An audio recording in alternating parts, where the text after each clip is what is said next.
बऱ्याच वर्षांनंतर राज आणि माझी भेट व्यासपीठावरती झाली. आता पंचायत अशी आहे की त्यांनी मला सन्माननीय उद्धव ठाकरे असं बोललेलं आहे.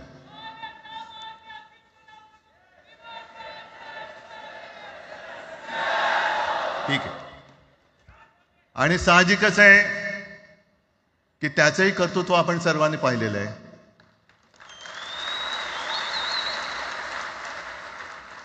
म्हणून माझ्या भाषणाची सुरुवात करताना सन्माननीय राज ठाकरे आणि जमलेल्या माझ्या तमाम मराठी हिंदू बांधवांनो, भगिनींनो आणि मातांनो,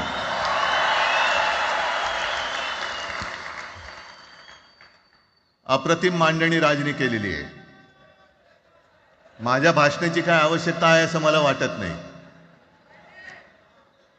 कारण आजच्या कार्यक्रमाची घोषणा झाल्यानंतर साहजिकच आहे सगळ्यांचं लक्ष हे आज भाषणाकडे आहे. पण वैयक्तिक मला असं वाटतं की आज आमच्या भाषणांपेक्षा आमचं एकत्र दिसणं हे महत्त्वाचं आहे. सर्वप्रथम इकडे समोर सगळेजण बसलेत. ज्यांनी ज्यांनी मराठी भाषेसाठी पक्षभेद विसरून एक मराठी माणसाची वज्रमूठ दाखवली, त्या सगळ्यांना धन्यवाद देतोय. दीपक पवार पण त्याच्यात आहेत, सगळेच आहेत. मुणगेकर साहेब आहेत, सुप्रियाताई आहेत, सगळेच आहेत. कोणाकोणाची नाही. महादेवराव बसले. महादेवराव आपल्याला सुद्धा बऱ्याच वर्षांनी पाहिजे. काय वेळेला काय जानकर बी अनजान होते, असं होतं. पण एक गोष्ट नक्की की आमच्या दोघांमध्ये जो काही अंतरपाठ होता तो अनाजी पंतांनी दूर केला.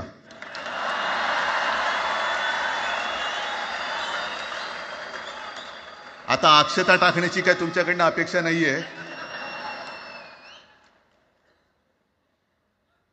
एकत्र आलोय एकत्र राहण्यासाठी.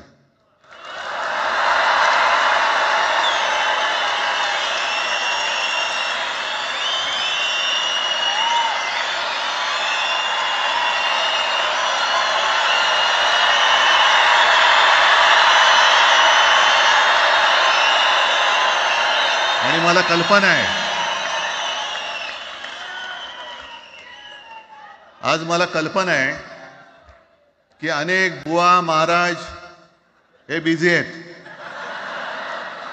कोण लिंब कापतंय, कोण टाचण्या मारतंय, कोण गावी जाऊन अंगारे दुपारे करत असेल, रेडे कापत असतील. त्या सगळ्यांना सांगतो, या सगळ्या भोंदूपणा विरुद्ध माझ्या आजोबांनी लढा दिला होता आणि त्यांचे आम्ही वारसदार म्हणून तुमच्या समोर उभे ठाकलेलो आहोत.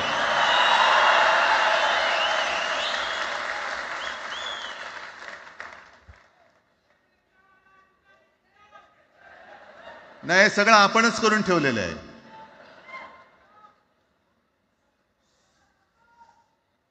भाषेवरनं जेव्हा एखादा विषय निघतो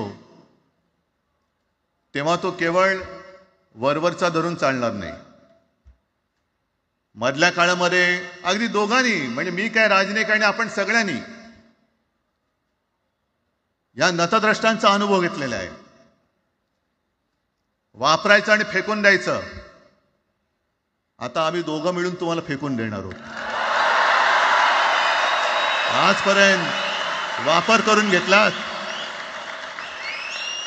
अरे डोक्यावरती जर का शिवसेना प्रमुख नसते तर तुम्हाला ओळखत कोण होतं या महाराष्ट्रामध्ये? कोणत्या भाषेत बोलत होतात? अगदी राज, तू सगळ्यांची शाळा काढली. मला एका प्रश्नाचं उत्तर पाहिजे. मोदींची शाळा कोणती? सगळ्यात उच्च शिक्षित आहेत.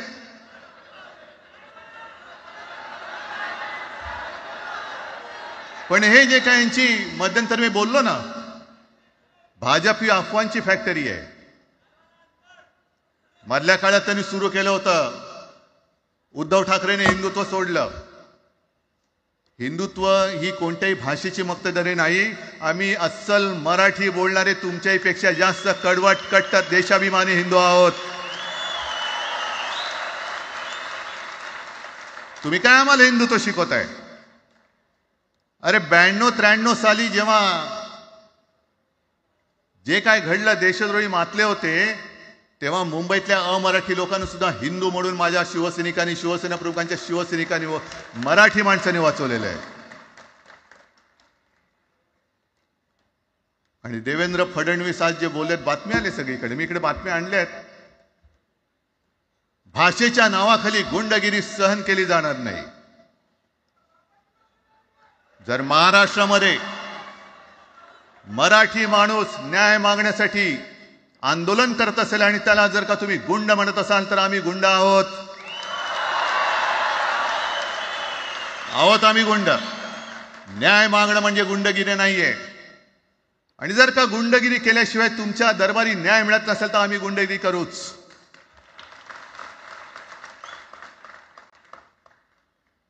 पण हे सगळे राजकीय बाडगे, देवेंद्र फडणवीसांची आजचं वक्तव्य म्हणजे मला संयुक्त महाराष्ट्र चळवळीच्या वेळेला सखा पाटलांनी केलेलं एक वक्तव्य आठवते. हे असेच तेव्हाचे, जो दिल्लीत बसतो त्याचे पाय चाटणारे इथले राज्यकर्ते असतात, ते त्यांना मी बाडगे म्हणतोय.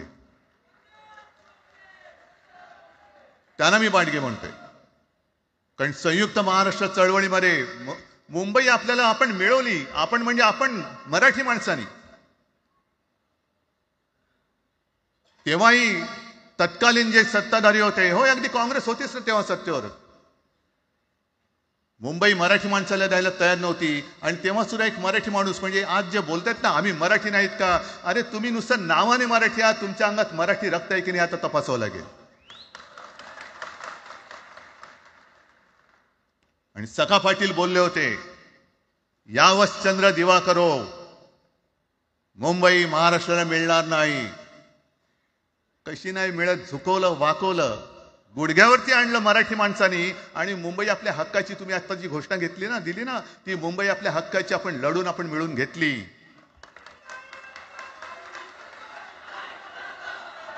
कशासाठी हा सगळा तुम्ही घोळ घालतात? पण याच्या मागे मी जे माझ्या डोक्यात जो एक विचार आहे, पटतो की नाही बघा.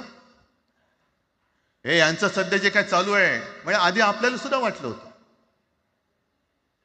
कारण तेव्हा काश्मीरमध्ये 370 कलम होतं, ते हटवण्यासाठी शिवसेनेने पाठिंबा दिला. आणि तेव्हा यांनी घोषणा दिली होती, एक निशाण, एक प्रधान, एक विधान. बरोबर आहे, देश एक असला पाहिजे, संविधान एक असलं पाहिजे, निशाण सुद्धा एकच, तो आपला तिरंगा असला पाहिजे. भाजपचं भांडी पुसायचं फडकं असतं कामा नये. ते फडकं म्हणजे आमचा राष्ट्रध्वज नाहीये. पण ते सगळं चाललंय एक एक एक एक. त्याच्यानंतर आता नवीन एक तुमणं काढलं, 1 नेशन 1 इलेक्शन. म्हणजे हळुवारपणाने हे सगळं काही एक एक एक करत, हिंदी, हिंदू, हिंदुस्तान, हिंदू आणि हिंदुस्तान मान्य आहे, पण हिंदीची सक्ती आम्हाला मान्य नाही. तुम्ही किती कमिट्या करा, हिंदीची सक्ती तुमचे 7 पिढ्या उतरल्या तरी आम्ही लावू देत नाही.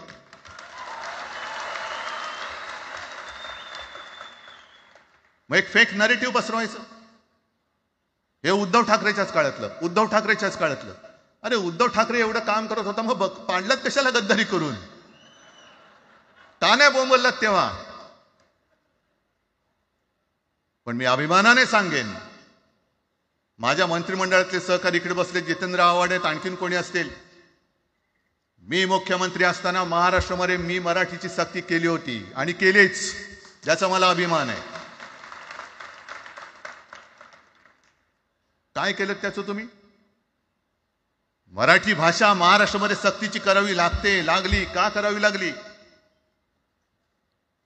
कोण आहेत आमच्या मराठीचे दुश्मन? कोण आहेत? पण महाराष्ट्रामध्ये मराठीची सक्ती केल्यानंतर सुद्धा काही लोक कोर्टामध्ये गेले. ती गुंडगिरी नाही होत. पण आता कोणतरी एक तो भेडिया काय भेडी असतं त्याचं नाव,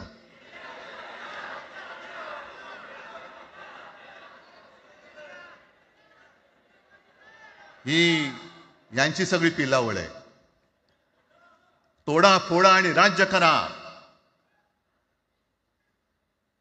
आपण ज्या काही गोष्टी केल्या होत्या, हे म्हणतात म्हणे शिवसेनेने आजपर्यंत काय केलं. शिवसेना म्हणजे आता राज मी तुला असं माझ्यासोबतच घेतो, कारण आपण तेव्हा एकत्रच होतो, आता सुद्धा पुढे एकत्र चाललेलो आहोत. त्याच्यामुळे आपलं सगळं तेव्हाच म्हणतोय, आपला एवढ्या वर्षाचा कालखंड मराठी माणूस म्हणे मुंबई बाहेर नेला. मराठी माणूस आम्ही मुंबई बाहेर नेला असं जर का तुम्हाला वाटत असेल तर 14 सालानंतर तुम्ही मुंबई आणि महाराष्ट्राचे जे काही लचके तोडलेत, मुंबईतून सगळे उद्योगधंदे, महाराष्ट्रातून उद्योगधंदे सगळे पळवले, आर्थिक केंद्र गेलं, हिरे व्यापार गेला, मोठमोठी ऑफिसेस गेली. आपल्याकडे येणारे उद्योगधंदे जे आपल्या काळात येत होते ते कुठे गेले? मग काय तेवढाच हिंदुस्थान किंवा तेवढाच सगळे हिंदू आहेत? तेवढेच हिंदू आहेत. आम्ही सगळं करत होतो, केलं होतं. पण तुम्ही पहिल्या प्रथम गद्दारी, आमच्यात गद्दारी करवलीत आणि तुम्ही आमचं सरकार पाडलं. ह्याचं कारण तुमचे जे मालक तिकडे बसलेले 2 व्यापारी, त्यांचे बूट चाटण्यासाठी तुम्ही हे सगळं करतात.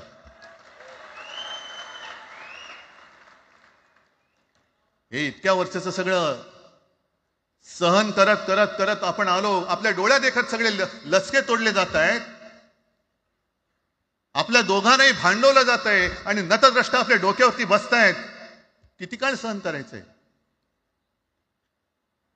प्रत्येक वेळेला काही झालं की भांडाभांडी लावायची. आता सुद्धा तेच होणार. म्हणजे आम्ही एकत्र येणार, आल्यानंतर निवडणुकीपर्यंत एकत्र राहतील का? सत्ता प्राप्ती, काही जण म्हणतात की यांचा मराठीचा नाही, महापालिकेचा आहे. अरे नुसता महापालिकेचा नाही, तर आमच्या महाराष्ट्राचा आहे. आम्ही महाराष्ट्र सुद्धा काबीज करू.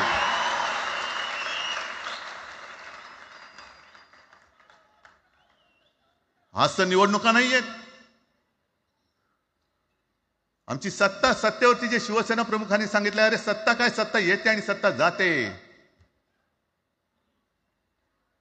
पण आपली ताकद ही आपल्या एकजुटीमध्ये असली पाहिजे.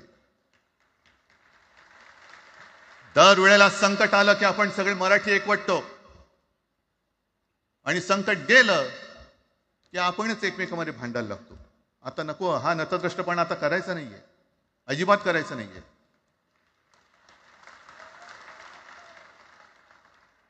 कारण गेल्या विधानसभेत त्यांनी जे काय केलं, बटेंगे तो कटेंगे. आपल्याला काय वाटलं होतं की हिंदू मुसलमानांमध्ये करतायत. हिंदू मुसलमान तर केलंच, पण त्यांनी खास करून केलं ते मराठेतर मध्ये केलं. म्हणजे यांची नीती आहे ती अशीच आहे जे गुजरातमध्ये त्यांनी केलं. गुजरातमध्ये गेल्या निवडणुकीत एक असा माहोल होता, मला वाटतं मोदी तेव्हा तर त्यांच्या नंतर असेल, माहित नाही मला, लक्षात नाही. वातावरण असं पेटलं होतं गुजरातमध्ये की बस आता पटेल यांना आपटेल. पण त्यांनी काय केलं बरोबर? पटेलांना भडकवलं, पटेलांना वेगळं केलं आणि पटेल तर सगळं एकत्र केलं. हरियाणामध्ये पण तेच केलं. जाट लोकांना भडकवलं, जाट लोक एकत्र झाले, त्यांना वेगळं केलं आणि जाटेतर सगळा जो काही समाज होता तो एकत्र करून तिकडे सत्ता प्राप्त केली. महाराष्ट्रामध्ये तेच केलं. मराठ्यांना उचकवलं आणि मराठी तर सगळा एकत्र केला. बटेंगे तो कटेंगे ही भीती त्यांच्यामध्ये निर्माण केली की बघा ते एकत्र झालेत, तुम्ही जर का फुटलात तर ते तुमच्या डोक्यावर बसतील. झाले एकत्र. मराठी माणूस मराठी माणसाची भांडला आणि दिल्लीचे गुलाम आपल्या डोक्यावरती राज्य करायला लागले. आणि आपण त्यांच्या पालख्या व्हायच्या. नुसते पालख्यांचे भवी होणार की तुम्ही कधीतरी आपल्या माय मराठीला पालखीमध्ये सन्मानाने बसवणार आहात. बस झालं, आता यांची जोखड फेकून दिली पाहिजे. एकमेकांमध्ये भांडून त्यांचे जे काही डाव आहेत ते करत असतात. मी पेपरमध्ये बघितलं, काल बघितलं, आज बघितलं. आमचे पंतप्रधान जगभर फिरतायत. काय तो मोठा पट्टा घातलाय, स्टार ऑफ घाना. कुठे आला घाना देश? इकडे घाण आणि तिकडे घाना, स्टार ऑफ घाना.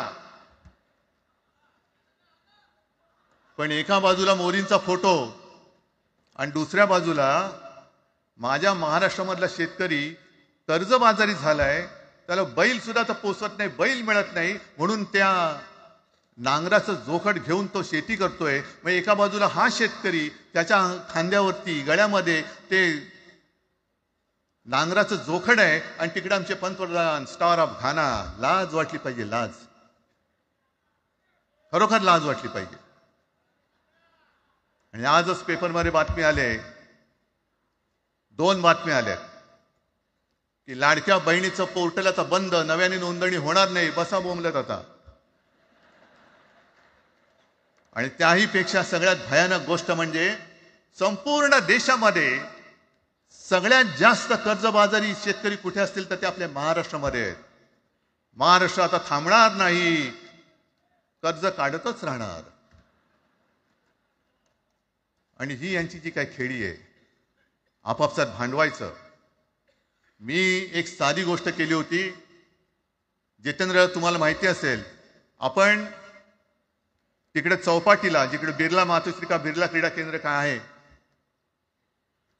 मराठी रंगभूमीचं दालन, मराठी रंगभूमीचा इतिहास सांगणारं दालन, त्याची निर्मिती करण्याचे सगळे आदेश वगैरे राज्यात सगळं झालं. आराखडा मंजूर केला मी. आणि 2-3 महिन्यापूर्वी बातमी आली की तो आराखडा यांनी केराच्या टोपलीत टाकला, ती जागा यांच्या मालकाच्या मित्राच्या घशात टाकतात. हा मराठीचा तुमचा अभिमान? मराठी भाषा भवनाची त्याचं भूमिपूजन मी केलं होतं. माझ्या सोबत अजित पवार होते, उपमुख्यमंत्री. कुठे गेलं मराठी भाषा भवन? कुठे गेलं मराठी भूमीचं रंगभूमीचं दालन? का तुम्ही आमची मराठी मारतात? का तुम्ही आमच्यावरती सक्ती करता आहात? अनेकदा सांगितलं की आम्ही कोणत्याही भाषेच्या विरोधात नाही आहोत, पण जर आमच्यावरती सक्ती करण्याचा प्रयत्न केला तर आमची शक्ती काय ती एकदा तुम्हाला अशी दाखवू की पुन्हा तुम्ही कधी डोकंवर नाही काढणार, पुन्हा डोकंवर काढणार नाही. या सगळ्या गोष्टींकडे आपण आज एकत्र आलेलो आहोत. पुन्हा आपल्यामध्ये काड्या घालण्याचे उद्योग होतील, कारण त्यांचा धंदाच तो आहे. एकतर कुठे, मी नेहमी सांगतो, कोणाच्याही लग्नामध्ये भाजपवाल्यानं बोलू नका.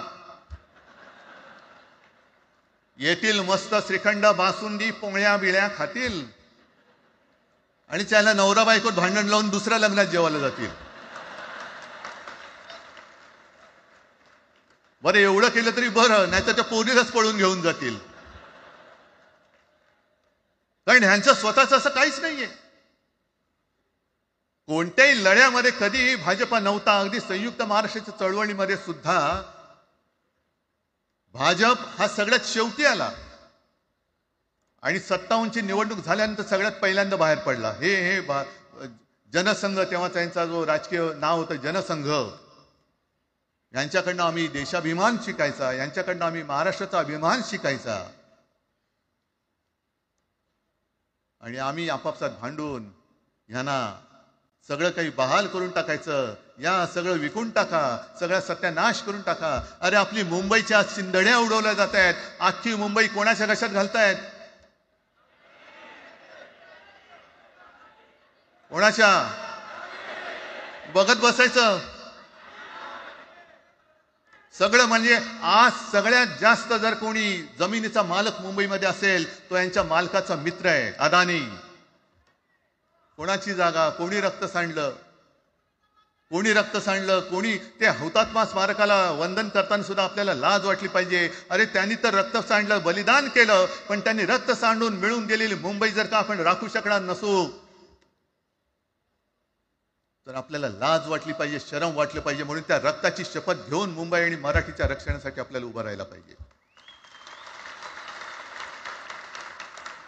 ठीक आहे, असतील, होते मत, पटली होती, पटले नसतील,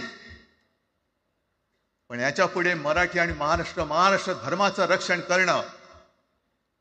आमचा हनुमान चालीसाला विरोध नाहीये, पण मारुती स्तोत्र आम्हाला का विसरायला लावताय? मारुती स्तोत्र आहे ना, भीमरूपी महारुद्रा. आमचा जय श्रीरामला विरोध नाहीये, पण भेटल्या म्हटल्यानंतर राम राम हे म्हणणारे आम्हीच मराठी. हे तुम्ही आत्ता जय श्रीरामची घोषणा द्यायला लागलात, पण जय जय रघुवीर समर्थ सांगणारे समर्थ रामदास त्यावेळेला आमचे होऊन गेले. त्यांनी आम्हाला पहिल्यांदा रामाची भक्ती शिकवली. त्याच्यामुळे यांचा काही आगा नाही, पिछा नाही. राजकारणातले हे व्यापारी आहेत, वापरा आणि फेका. तो एक गद्दार काल एक बोललाय, जय गुजरात.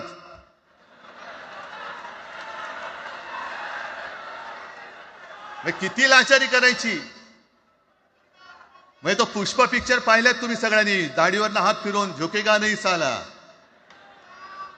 तसे हे गद्दार म्हणतात उठेगा नाही साला, कुछ भी बोलो उठेगाही नाही. अरे कसा उठणार, आहे का तुझ्याकडे उठण्यासारखं? म्हणजे विचार मी म्हणतोय.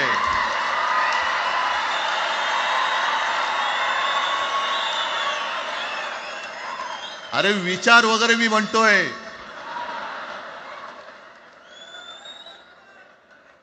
हिंदी भाषेच्या सक्तीला विरोध न करणारा बाळासाहेबांच्या विचाराचा पाईक असू शकेल? आपला मालक आला म्हणून त्याच्यासमोर जय गुजरात म्हणणारा आपल्या बाळासाहेबांच्या विचाराचा पाईक असू शकेल? मग आता जे मला वाटतं कुठल्या एबीपीचं होतं ना, उघडा डोळे बघा नीट. डोळे उघडलेत, पण आता जर का डोळे उघडले नाही तर पुन्हा कधी उघडण्याची वेळ येणार नाही, कायमचे मिटून जातील. आत्ताच डोळे उघडा, आत्ताच जागे व्हा. आणि आत्ता आलेली जाग जर का जाणार असेल तर मग मात्र स्वतःला मराठी आईची मुलं म्हणू नका, अजिबात म्हणू नका.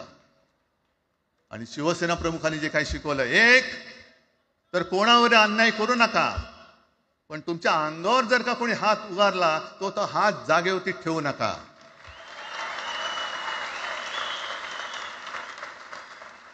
देवेंद्र फडणवीस भाषिक गुंडगिरी सहन करणार नाही तुम्ही म्हणता आहात.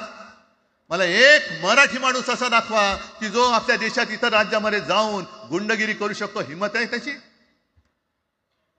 एक मराठी माणूस दाखवा. पण तुमचे सगळे चेले चपाटे उठतायत, कोणावरही आरोप करतायत, तमाशे करतायत. अरे कोणताही मराठी माणूस किंवा कोणताही भाषिक इतर प्रांतीय भाषेत तिकडे गेला, राज्यात गेला आणि दादागिरी करण्याचा प्रयत्न केला तर उभा चिरून टाकतील तिथली लोक. बंगालमध्ये जाऊन बघा, तमिळनाडूमध्ये जाऊन बघा. मग आम्ही आमच्या घरामध्ये आमच्या न्याय हक्काची गोष्ट केली, बरं कोणाशी भांडतो आम्ही? इथे सुद्धा काही अमराठी आले असतील, जसं राजने सांगितलं तसे आपले सगळ्यांचे अमराठी अनेक मित्र आहेत.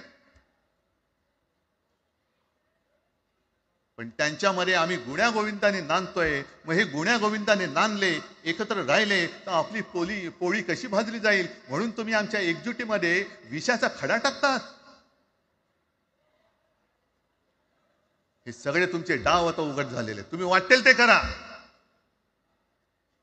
पण मी आज महाराष्ट्राला आवाहन करतोय, म्हणजे विनंती करतोय की यापुढे कोणत्याही पक्षाचे आपण असू, जसं संयुक्त महाराष्ट्र समितीच्या वेळेला मराठी माणसाची एकजूट झाली होती, तशी एकजूट जर का आपण सगळ्या पक्षांनी मिळून, अगदी भाजप मधल्या मराठी माणसांनी सुद्धा त्याच्यामध्ये आलं पाहिजे.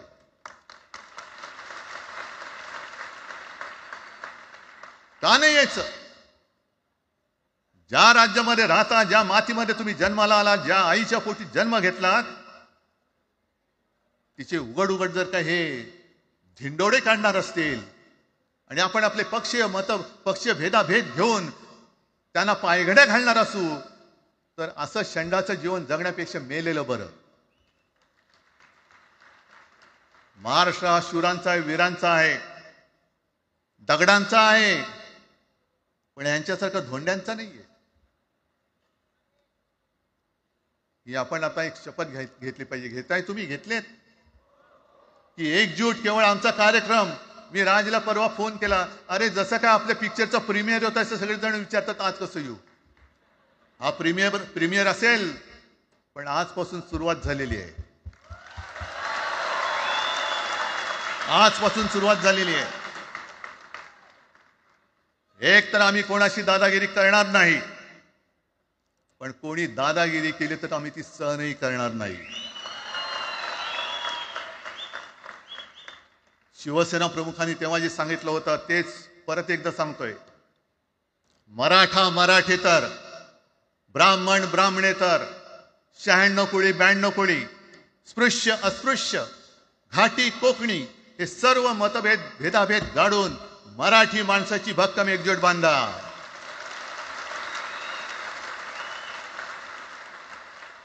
आणि शेवटी एक आवाहन करतो, हे सगळ्या मराठी माणसांना आणि मराठी प्रेमींना आहे, तुटू नका, फुटू नका आणि मराठी ठसा पुसू नका.